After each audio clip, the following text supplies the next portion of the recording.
నాకెందుకో ఈ వీకెండు మన ఓదార్పు స్టార్‌ని హౌస్‌లో ఉన్నోళ్ళందరూ కలిసి ఓదార్చాల్సొస్తదేమో అనిపిస్తాంది. మీకు అర్థం కాలేదా? ఈ వీక్ ఎలిమినేషను మన అమ్మాయిల్ని పడేయాలా ఛీ! ఏందది కళ్యాణ్ పడాలా అయితడేమో అని అనిపిస్తాంది. ఎందుకు? ఏమిటి? ఎలా? అన్నీ చెప్తా. దాంతో పాటు ఓటింగ్ పోల్ అనాలిసిస్ ఎట్టుందో చెప్తా. అండ్ ఒక కంటెస్టెంట్‌ని ఎలిమినేట్ చేసి, ఒక కంటెస్టెంట్‌ని సీక్రెట్ రూమ్‌కి పంపించే ఛాన్స్ ఉంది. ఎవరిని పంపించొచ్చు? ఎవరిని పంపిస్తే బాగుంటదనేది కూడా చెప్తా. దాంతో పాటుగా నిన్న అడుసు తొక్కడేలా, కాళ్ళు కడగడేలా అన్నట్టుగా 'బిగ్ బాస్' పరిస్థితి అయింది. పప్పులో కాలేసిండు. ఏం చేయాలో అర్థం కాలేదు. అంటే ఆ టాస్క్‌లో ఫ్లోరా గారు గెలుస్తారు. ఇమ్యూనిటీ ఆమెకొస్తదని గెస్ చేయలే. ఏదో ఎవరినో కాపాడదాం అనుకుంటే, ఏదో చేద్దాం అనుకుంటే ఇంకేదో అయిపోయింది. ఎక్కడ బోల్తా పడ్డాడు. బుల్బుల్ పిట్ట అని బీబీ పిట్ట అనేది కూడా మాట్లాడుకుందాం. దాంతో పాటు నిన్న ఈ కంటెస్టెంట్లు వేరు కదా! అగ్ని పరీక్ష ఏపీ కార్డ్స్. అందులో నుంచి ఒకరిని సెలెక్ట్ చేసిర్రబ్బా! కావాల్సుకునే సెలెక్ట్ చేసినట్టుగా అనిపించింది. Why not Naga? ఇది మాట్లాడుకుందాం. Why not Naga? ఇవన్నీ ఇట్లాంటి ఇంట్రెస్టింగ్ విషయాలతో ఈ వీడియో సాగబోతుంది. మీరేం చేయాలంటే ఫస్ట్ ఆఫ్ ఆల్ కొత్తగా ఛానల్ చూస్తున్నారు సబ్స్క్రైబ్ చేసి గంట కొట్టాలని సింపుల్ ప్రెస్ చేసుకొని పెట్టుకొని పాతోళ్ళు లైక్ కొట్టరు, కొత్తోళ్ళు మీకు నచ్చిన కాడ లైక్ కొట్టే ప్రయత్నం చేయండి. దాంతో పాటు అందరూ కూడా హైప్ ఇయ్యరు గిట్లుంటది.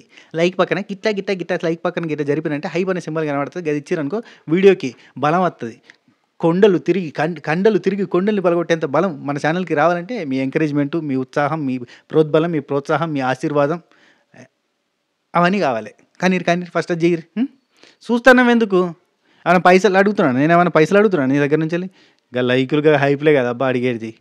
ఎంత మంచిగా అనిపిస్తదో తెలుసా? అంటే ఎక్కువ లైకులు వస్తాయి. అబ్బా 4000 లైకులు వచ్చినాయి. అబ్బా 3000 లైకులు సాటిస్ఫాక్షన్. Self satisfaction. చూస్తారు, పోతారు. 30, 40 వేల మంది చూస్తారు. చూస్తంటే 1000 లైకులు కూడా కనబడయి. ఎంకరేజ్‌మెంట్ ఏడికెళ్ళొస్తది చెప్పుర్రి. అన్నా ఈ మధ్య కొంచెం కామెడీ తగ్గిందన్నా. అన్నా ఎంటర్‌టైనింగ్‌గా చెప్తలే. సబ్‌స్క్రైబ్ జెయ్యిర్రి. ఈసారి మనం 2 లక్షలు కొట్టాల్సిందే. 2 లక్షల సబ్‌స్క్రైబర్ ఫ్యామిలీ మెంబర్స్ అయిదాం. ఏమంటారు? తొడగొట్టాలనా? ఓకే. రైట్ కంటిన్యూ చేద్దాం. ఫస్ట్ మనం ఓటింగ్ పోల్ అనాలిసిస్ గురించి మాట్లాడుకోవాలంటే దానికంటే ముందు ఈ ఈ ఇమ్యూనిటీ టాస్క్ గురించి మాట్లాడుకోవాలి. బిగ్ బాస్ మామ వేసిన స్కెచ్ ఏంటంటే ముగ్గురికి నల్లితనాలు ఇచ్చిండు. బ్లాక్ సీట్స్ ఎవరెవరికి? ఫ్లోరాకి, రీతుకి, ప్రియాకి. యాక్చువల్గా ఇచ్చింది ఈ ముగ్గురికి.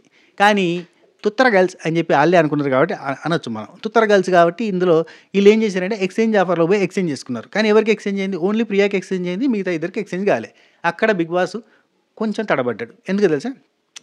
బిగ్ బాస్ మనం వేసిన స్కెచ్ ఏంటంటే ప్రియా దగ్గర నుంచి విపరీతమైన కంటెంట్ వస్తుంది, రీతు దగ్గర నుంచి విపరీతమైన కంటెంట్ వస్తుంది. Negative or positive content is more important. Content is king for any TV show content is king అంతే. కంటెంట్ ఇచ్చే కంటెండర్స్ కాబట్టి సో వాళ్ళిద్దరు డేంజర్ జోన్లో ఉన్నారు కాబట్టి వాళ్ళిద్దరిని కాపాడుకోవడానికి ఒక స్కెచ్ వేసిండు బిగ్ బాస్ మామ. ఏం వేసిండు? ఫ్లోరా గారికి వీళ్ళిద్దరికీ కలిపి టాస్క్ పెడదాం. టాస్క్ పెడితే ఎందుకు ఫ్లోరా గారిని పెట్టిరు? మరి ఫ్లోరా గారి ప్లేస్లో ఇంకెవరిని పెట్టాలంటే మరి ఎలిమినేషన్ రౌండ్లో ఎలిమినేషన్కి దగ్గరగా ఉన్న కంటెస్టెంట్స్లలో ఫీమేల్ కంటెస్టెంట్స్ ఉన్నది ఈ రీతు అండ్ ప్రియానే. ఇంకొక కంటెస్టెంట్ని కూడా మరి ఇద్దరికే టాస్క్ పెడితే కావాలని పెట్టిరు అనుకున్నాడో మరి ఏమనుకున్నాడో అసలు ఆయన. అంటే ఫ్లోరా ఎట్లాగో వీక్ ఉంటుంది కాబట్టి ఫ్లోరా గెలవదు ఫిజికల్ టాస్కులలో అనుకున్నట్టు ఉన్నాడు. అలాగే బాల్స్ తీసుకొచ్చుడే పెద్ద టాస్క్ కదా, అది రాదు ఆమె కాని ముచ్చట ఈజీగా ప్రియా అండ్ రీతు పట్టుకొస్తారని అనుకున్నట్టున్నాడు. కానీ అంటే ఆ తర్వాత కూడా టాస్క్ మార్చచ్చు, వాళ్ళు ఇష్టం ఉన్నట్టు స్కెచ్ తిప్పొచ్చు. కానీ ఏం జరిగిందో మిస్టేక్ ఏదో జరిగిందబ్బా. టోటల్గా ఓవరాల్గా అయితే పెద్ద మిస్టేక్ అయితే జరిగింది. ప్రియా ఎక్స్చేంజ్ ఆఫర్లో ఎక్స్చేంజ్ చేసుకుంది, శ్రీజ వచ్చి పడ్డది. ఇప్పటికైనా టాస్క్ మార్చాలనా? అంటే ఇప్పుడు కూడా అనుకుండొచ్చు బిగ్ బాస్ మా ఆడ ఎగబడి బాల్స్ గుంజుకొని రావాలంటే రీతు చౌదరి తప్ప ఇంకెవ్వరు చేయలేరు. ఎందుకంటే అంత బలం. అసలే మా మిలిటరీ బాబే అమ్మో రీతుకి చాలా బలం ఉంది, కొడితే ఎంత వాసింది అండి. హే soldier what are you talking ABCDEFG? ఇంకా అమ్మాయి కొడితే నీకు చెయ్యి తాకింది, నొప్పి వచ్చింది, వాపు వచ్చిందని చెప్తున్నావు ఏందా అనిపించింది ఆ రోజు నాకు. సో మరి కండల రాణి వీరురాలు చాలా పైల్వాన్ లాంటి పర్సన్ ఎవరంటే రీతు చౌదరి. ఈజీగా బాల్స్ గుంజుకొస్తుంది. జుజ్జుబి ఈమె ముందు చిన్న పిట్టపిల్లల లాంటి ఈ ఆశశైని దూరం ఉంటుంది. ఆటోమేటిక్గా ఇటు పక్కన వచ్చి శ్రీజ ఆమె వల్ల కాదనుకుంది. కానీ ఇక్కడనే శ్రీజ అక్క స్కెచ్ మార్చింది. అయితే ఈ టాస్క్లో గెలుస్తుంది అనుకున్నాడు. ఇక్కడ అసలు ఆ బాల్స్ తీసుకొచ్చి అక్కడ బాక్స్లో పెట్టడం అంటే ఈజీ గెలిచేది అయిపోయేది. కానీ తీసుకుపోయి అక్కడ టార్గెట్ చేసి గురి చూసి కొట్టు, గుర్తుపెట్టుకో ఇట్లాంటివి పెట్టిండు. అది పెద్ద పొరపాటు అయిపోయింది. వాళ్ళు అనుకున్న స్కెచ్ మారిపోయిందేమో అనిపించింది. సో రీతు చౌదరిని సేవ్ చేయాలి అంటే ఓట్ల ప్రకారంగా సేవ్ చేసే పరిస్థితి లేదు. ఇప్పుడు ప్రియాని సేవ్ చేయాలంటే ఓట్ల ప్రకారం సేవ్ చేసే పరిస్థితి లేదు. ఇట్లాంటి టాస్క్ పెడదామంటే ప్రియా ఎక్స్చేంజ్ ఆఫర్లో ఎక్స్చేంజ్ చేసుకుంది, కథం అవుట్. ఇప్పుడు శ్రీజ గెలిస్తే శ్రీజ ఇమ్యూనిటీని ప్రియాకి పాస్ చేస్తుంది కదా అని అనుకుంటవచ్చు బిగ్ బాస్ మామ. కడిగేస్తే టాస్క్ పెడితే ఈ టాస్క్లో అనూహ్యంగా అద్భుతంగా సడన్గా ఒక మెరుపు తీగలాగా ఫ్లోరా గారు సందులో సడమి అని గెలిచారు. హైలైట్ ఏంటంటే ఇసిరేసేటప్పుడు గురి చూసి కొట్టు దాన్ని గురి తప్పద్దు అనే దానిలో కూడా ఆమె కరెక్ట్గా వేయడం, ఆమె గెలవడం ఆమెకి లక్కు. అక్కడే బిగ్ బాస్ మామ మాట తప్పిండు. టాస్క్ తప్పింది కదా. అంటే రీతు గెలుస్తుంది లేదా శ్రీజ గెలుస్తుంది, శ్రీజ గెలిస్తే ప్రియాకి ఇస్తుంది, ప్రియా అన్న సేవ్ అవుతుంది. కనీసం మన కంటెంట్ ఇచ్చే కంటెంటర్ ఒకరన్నా మిగులుతారు. ఇప్పుడు రీతుకి రాలేదు, ఈ శ్రీజ గెలవలేదు, ఈవే సందులో సడమియే ఫ్లోరా గెలిచింది. మనం ఏం మాట అన్నాం, నామినేషన్ నుండి సేవ్ అవుతారు అన్నాం. మరి ఇప్పుడు ఏం చేద్దాం, నెక్స్ట్ వీక్ నామినేషన్లో ఒక పర్సన్ని పక్కన పెట్టి, అంటే క్యాప్టెన్తో పాటు నామినేషన్లో సేవ్ అయింది కాబట్టి నామినేషన్ పవర్ అనేది వస్తుంది కదా, 1 వీక్ సేవ్ పవర్ వస్తుంది కదా, ఈ పవర్ ఇస్తే కరెక్ట్ కదా. ఏం చేద్దాం, నామినేషన్లో నుంచి గయాబ్ ఈ వారం సేవ్ పో. కానీ ఏం చెప్పిండు స్టార్టింగ్, ఈ పవర్ని మీరైనా వాడుకోవచ్చు, ఇంకెవరికైనా వాడచ్చు అని చెప్పిండు. మరి అవన్నీ జరిగినాయా? లేదు. సింపుల్, ఓం భీమ్ బుష్ కథం అయిపోయింది. ఈ వారం నామినేషన్ నుంచి మాయం అయిపోయింది ఫ్లోరా షైని. నామినేషన్లో ఉన్నా ఓట్లు పడతాయి, లేకపోయినా ఈ ఇమ్యూనిటీ ఉన్నా లేకపోయినా సేవ్ అయిపోతుంది. విపరీతమైన ఓట్లతో ముందడికి పోతుంది. రాము రాతోడు కానీ ఫ్లోరా షైని కానీ గట్టి ఓటింగ్ పడుతుంది. అసలు అన్డౌటెడ్లీ సేవ్ అయ్యే కంటెస్టెంట్. షూ అనుకున్నాడు ఒక్కసారి, రే మనం పెట్టింది వీళ్ళ కోసం, వీళ్ళేమో చక్కగా ఆడక ఈ శ్రీజ ఏమో ఇంకో స్కెచ్ చేసి నేను గెలవకపోయినా పర్లేదు, రీతు గెలవద్దు కాబట్టి వేరేటోళ్ళని గెలిపిస్తా అని చెప్పి వేరేటోళ్ళని గెలిపించింది. ఈ ఈగో సాటిస్ఫాక్షన్కి మనం ఇప్పుడు ఏం చేయాలి, ఇప్పుడు ఎవరిని కాపాడాలి అయ్యా అని చెప్పి నేను తోడుకొని కూర్చున్నాడు. ఓటింగ్ చూద్దాం. ఇక హౌస్లో ఉన్న వాళ్ళందరూ ఏమనుకుంటున్నారు, నిన్న మధ్యరాత్రి అసలు చాలా రాంగ్ డెసిషన్ తీసుకున్నావు, అంటే నాట్ వర్తీ కంటెస్టెంట్కి హెల్ప్ చేసినావు నువ్వు, ఆమెకి ఇమ్యూనిటీ వచ్చింది, ఇఫ్ ఇన్ కేస్ ఆమెకి ఇమ్యూనిటీ రాకపోతే ఆమె ఎలిమినేట్ అయ్యేది, మనం సేవ్ అయ్యేటోళ్ళం అని టెన్షన్గా ఉన్నారు. అసలు ఆమె అసలు శ్రీజ ఆమెను గెలిపిస్తుంటే వద్దు వద్దు వద్దు వద్దని ప్రియా డిమాండ్ వీళ్ళందరూ చెప్తూ ఉంటారు. ఎందుకు, ఫ్లోరా సేవ్ అయితే డేంజర్ జోన్లో పడేది ఎవరు, కళ్యాణ్, ప్రియా, రీతు వీళ్ళంతా కూడా అంతా ఒక అంటే ఒక చెట్టు కింద మనందో వస్తున్నాం, చెట్టు కింద కోతున్నాం, ఒక చోట తిరుగుతూ ఉంటారు కదా వీళ్ళంతా. ఈ బ్యాచ్ అంతా కూడా డేంజర్ జోన్లో పడుతుందని చెప్పి టెన్షన్ పడ్డారు. కానీ శ్రీజ వీరోచిత పోరాటం చేసి నేను గెలవకపోతే నన్ను ఆపుతున్న ఈమెను గెలవనియా అని అనుకుంది. స్కెచ్ చేయలేదు, ఈమె స్కెచ్ అర్థం చేసుకోలేదు. ఆ తర్వాత పప్పులో కాలేసి నన్ను అర్థం చేసుకుంటుందిలే. కానీ మొత్తానికైతే ఫ్లోరాని గెలిపించేసరికి మొత్తం నెత్తి పట్టుకొని కూర్చున్నారు. డేంజర్ జోన్లో ఎవరు ఉన్నారు ఇప్పుడు, ఓటింగ్లో ఉన్న ఫ్లోరా సేఫ్, సెకండ్ ప్లేస్లో ఉన్నారు రాము ఉన్నాడు. రాముకు విపరీతమైన ఓటింగ్ పడుతుంది. రాము టాప్లో ఉన్నాడు. రాము ఇన్నోసెన్సో, రాము సైలెన్సో, రాము ఏదో ఒకటి నచ్చేసింది. ఈ నాన్ సెన్స్ కంటే ఆ సైలెన్సే బెటర్ కదని చెప్పి ఆయన ఓట్లు వేయడం బెటర్ చేస్తూ వేరు. ఈ డేంజర్ జోన్లో ఉన్నది ఎవరు, హరీష్, కళ్యాణ్, రీతు, ప్రియా. ఇందులో హరీష్కి కొంత బెటర్గా ఉంది.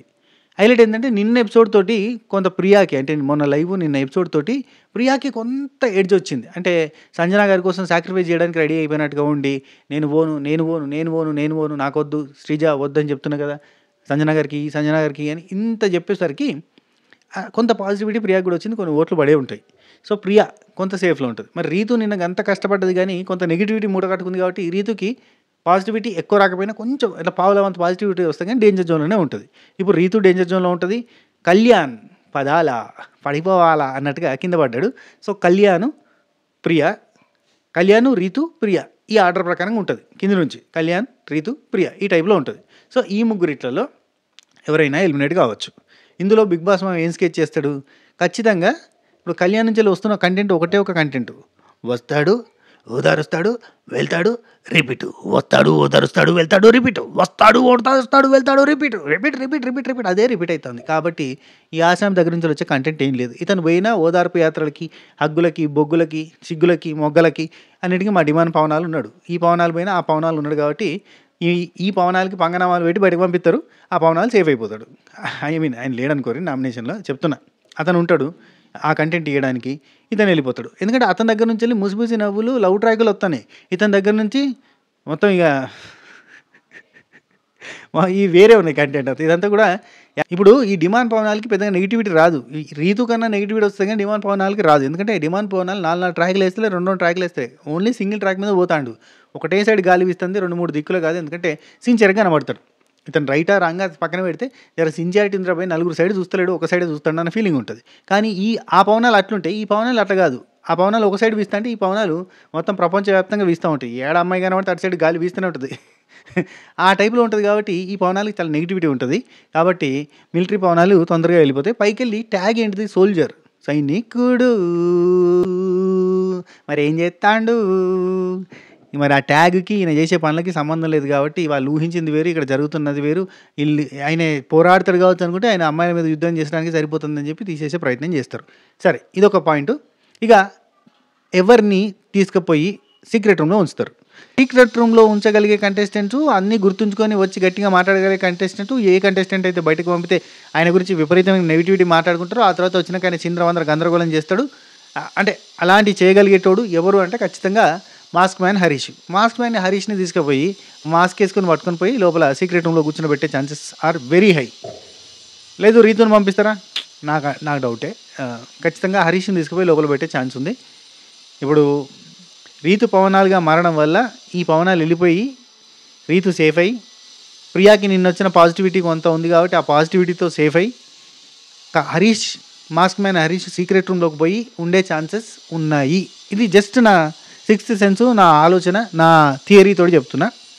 ఇక ఓటింగ్ ప్రకారంగా చూస్తే మాత్రం అందరు డేంజర్ జోనే. ఒక రాము ఒక్కడే సేఫ్ జోన్లో ఉన్నాడు, మిగతా వాళ్ళందరూ డేంజర్ జోనే. రాము తర్వాత అంతో ఇంతో బెటర్ అంటే హరీషే, మిగతా వాళ్ళందరూ సేమే. అంతా సర్వమంగళ మేళమే అన్నట్టుంది.